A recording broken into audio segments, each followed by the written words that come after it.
Reading rituals are perhaps one of the most underrated considerations to take in building a strong reading habit, because I don't see anyone else in the reading sphere talking about how you can actually create an attractive environment that encourages you and pulls you to read more. Because we've all heard the make it a habit, read 10 pages a day, read what you like first before reading the classics.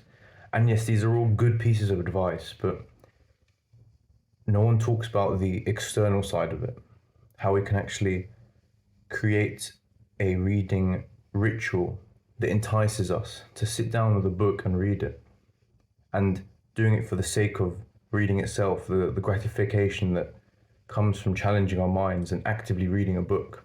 For many of us beginning our reading journeys, it's hard because we struggle. We're not very good at reading. Reading is a skill we have to learn and develop in. And it can be frustrating at the beginning because we're not getting any immediate returns from our reading. We're struggling to grasp concepts, or maybe we're reading hard books that doesn't give us that immediate gratification. And in order to become better readers, we have to read more and become more skilled in the art of reading, which is something I try to focus on the channel, becoming a better reader. But before we can do that, we need to make the activity of reading in itself fun. So what is a reading ritual? Well, a reading ritual is almost like a routine, a very personal, individual routine that only applies to you. It only applies to you because only you can decide what works for you and what doesn't. It's the features and the considerations and the factors that make your reading sessions, essentially, that define where you sit down, what time you sit down, what you like to accompany your reading sessions with. And all these small things work together to build what I like to call a reading ritual, which is the focus of today's video.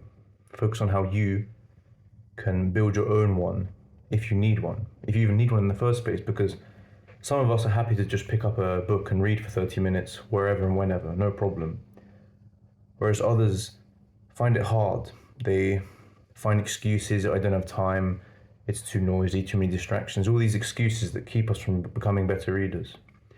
But with this, I hope to give you 5 main areas of consideration where we can explore, analyze, question yourself, find out what you like, what you don't, what works, what doesn't, so that you can build this strong reading ritual that helps you keep the habit going, so that you can become a better reader and read more every day.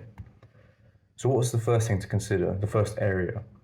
That would be the environment we read in, the actual physical location we choose to sit down and read our book in, because it varies heavily. Some of us prefer very clearly to read indoors, in a quiet space where there's not much distraction, and it's just the peace and solitude of a room in our house, for example. But I would recommend that you try reading in public, if maybe it's not working for you. Go in public spaces where there's others around you and there's some sort of ambient activity going on in the background, be it a park, a coffee shop, a library. And you might find that novelty and that getting yourself out there encourages you to read more, to be more focused in what you're doing, and to appreciate the world in the process. Maybe you're in a park and you can appreciate the nature, or you can sit in a coffee shop and appreciate everyone else going about their life and the conversations happening around you. And for some, especially when there's others doing the same thing around you, reading or working, that creates a shared atmosphere of productivity and focus. And you feel it. You feel it in the air, and you feel it impact you and your own reading. So that's something I would at least try to see if you like. Maybe it really helps you read well, and maybe it's something that you have to do every time, or could be a one-off thing, or every now and then you choose to read in a location like that. So I'd really try that. And another tip I would like to suggest is maybe reading alone is working for you, sure, but what if reading with a friend or a family member or someone else who shares that same joy with you was actually way better for your reading and helps you retain memory, retain things, consolidate them in your memory, and actually keep you accountable in your reading? Because, okay, we all have the tendency to drift off. But if you can have someone there who loves to read just as much as you, and you're in silence with them as you both read, then maybe you can keep each other accountable and focused and build on that. And even discuss interesting ideas amongst each other. It's something that we can dismiss easily at first, but give it a try. Why not? If someone comes in your mind that shares that profile, maybe reach out to them and ask, do you want to read out? Do you want to sit down and read together for a bit, and discuss afterwards? And that's such a great system for growing together and seeing how you can improve your reading lives, almost like a personal book club. So I'd give that a try. And of course, there is the alternative that you just like to read alone and in solitude and in the peace and quiet. And that's okay. It's just about exploring what works for you. Now, the second consideration into building our reading ritual is the second most important thing. It's timing, the actual timing of the day. Because we've all heard the excuse, I don't have time to read. We've all said it. I've said it to myself a million times. I just don't have time. I'm busy. There's work, there's school, there's other things to do, there's errands, right? And at the end of the day, that's just an excuse. We know there's time to read. We know we can find time to read or make time to read. And there's a few sort of pieces of guidance that I think helped me improve the ability to find time to read and sit down and actually do it. And the first thing I would say is, you have to decide when you're most productive and if you prefer to read in the evening or the morning. Because personally, I like to wake up early and have it as the first thing I do, before all the noise of the day begins to disturb us, before we have to go to work, and before there's activity, there's people around, there's things to do, obligations, emails, all these things. If you can wake up just half an hour before all that happens and focus and dedicate that time to reading, then you can really get a lot done before the world wakes up and you have to move on to other things. And that's really a precious piece of time that I would make sure to capitalize upon. Alternatively, you might be an evening person. Maybe you prefer to wind down with a book instead of waking up with one. And that's good and all, but I would just be aware of the fact that you should try and avoid using reading in the evening as a sort of sleeping pill. Because as readers, we share the goal of seeking wisdom and understanding and reading actively and with intention to immerse ourselves in the book and understand the concepts and ideas. But if we're reading just to sort of drift off to sleep, we're kind of passively reading, getting tired in the process, and then we drift off. That's counterproductive to our goals. So reading in the evening can be an excellent choice, provided we do it actively and intentionally.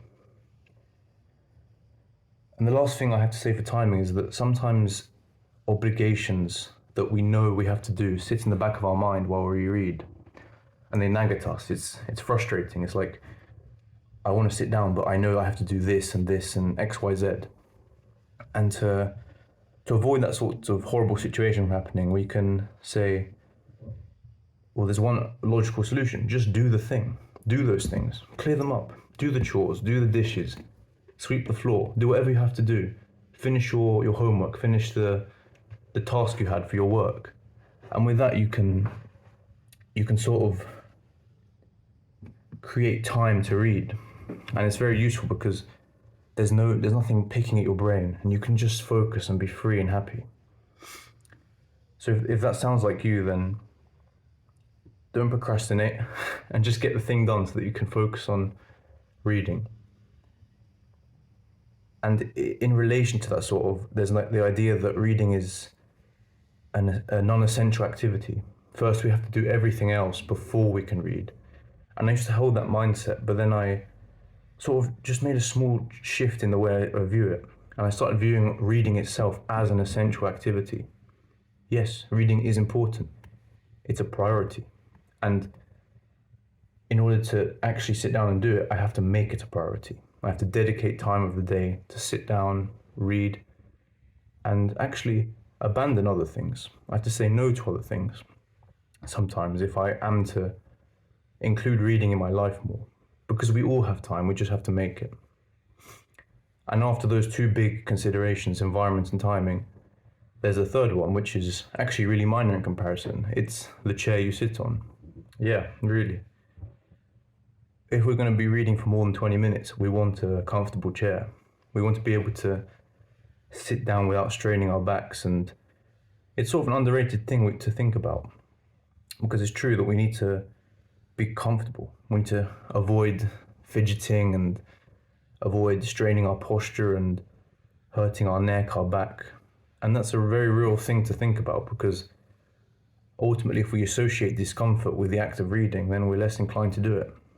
So find yourself a good seat, find yourself something that works, support your back, stretch every now and then, because we have to look after that. And we have to look after our posture and how we approach reading on a physical front, because it's something not many of us think about and we disregard, but it's important, so don't leave that one behind. Now the fourth thing, and this is something to avoid in our reading ritual, is distractions. We want to absolutely minimize them completely, because if we are to focus and actively read, then we will need to keep all our attention on the book. And in an age where our attention spans are under attack through instant gratification, such as apps, it's mainly our phones, right? That's the main thing we're talking about here. We want to just remove that completely from the equation. So what I like to do is switch my phone off and just move it to another room, because I think there's scientific evidence that states that if our phone is just within our field of view, even next to us, switched off even, then that in itself just reduces our capacity to pay attention and focus on what's in front of us. So if you remove it out of your sight, even putting it behind something, a piece of furniture for example, it's out of sight, it's out of mind, and that helps us focus on the book for at least half an hour. Because yes, again, in an age where our attention spans are increasingly diminishing and under attack, we need to fight back against that and be able to sit down and appreciate good literature and take something away from it every day. And we can't do that if we're constantly distracted by nuisances, especially our phone. Because if we say, I sit down every day for half an hour to read, but only 10 minutes of that is reading and the rest is scrolling on TikTok or responding to messages or something, then we're not achieving our goals, we're not reading. And the fifth and final thing is prepare yourself a drink, or really just do anything that you like. Our reading ritual should be built around the parts of our day that we look forward to, the joys, the small joys in life. I like to make a double espresso to have with my book. Just have it next to you, maybe some tea or something. Maybe you love sitting in the sunset, watching it go down. All these small things throughout our day that we don't really think about, but we consider little treasures and little moments of peace. Maybe you have a pet that you like to sit near and pet or something. Anything, I don't know. It's really up to you, but if you can somehow integrate your reading time with that, then you have a moment of the day to look forward to. Some slice of peace and happiness. And the easiest example I can think is making yourself a coffee or going to your favorite location, but ultimately it's for you to experiment and find out what you love. So I hope with those 5 things you can at least consider them, maybe think about them, explore new things, try new things, and find out what your reading ritual could look like. And hopefully that will help you sit down and focus on reading and making it something you really love to do every day. I hope that helps you, because it helped me a lot. Thank you.